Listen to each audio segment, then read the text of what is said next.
showing a greater fondness for their own opinions than for truth.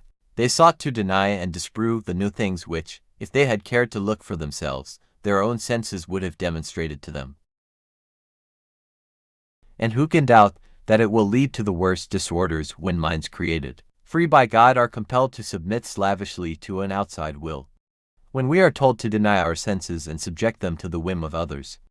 When people devoid of whatsoever competence are made judges over experts and are? The Bible shows the way to go to heaven, not the way the heavens go.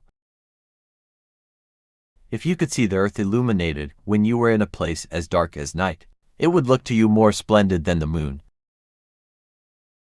You cannot teach a person something he does not already know. You can only bring what he does know to his awareness. The greatest wisdom is to get to know oneself. There are those who reason well, but they are greatly outnumbered by those who reason badly. I think that in the discussion of natural problems we ought to begin not with the scriptures, but with experiments and demonstrations. Measure what can be measured, and make measurable what cannot be measured. It vexes me when they would constrain science by the authority of the scriptures, and yet do not consider themselves bound to answer reason and experiment. The sun, with all those planets revolving around it and dependent on it, can still ripen a bunch of grapes as if it had nothing else in the universe to do.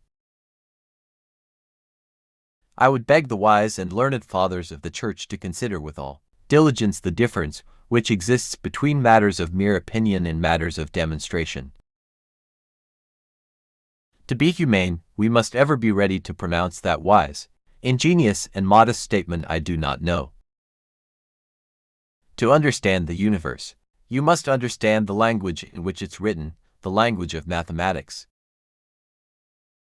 Some, merely to contradict what I had said, did not scruple to cast doubt upon things they had seen with their own eyes again and again.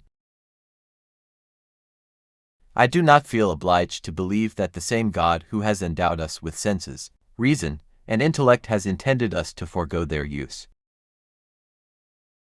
Knowing thyself, that is the greatest wisdom. In the sciences, the authority of thousands of opinions is not worth as much as one tiny spark of reason in an individual man.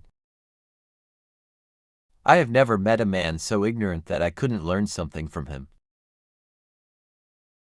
You can't teach anybody anything, only make them realize the answers are already inside them.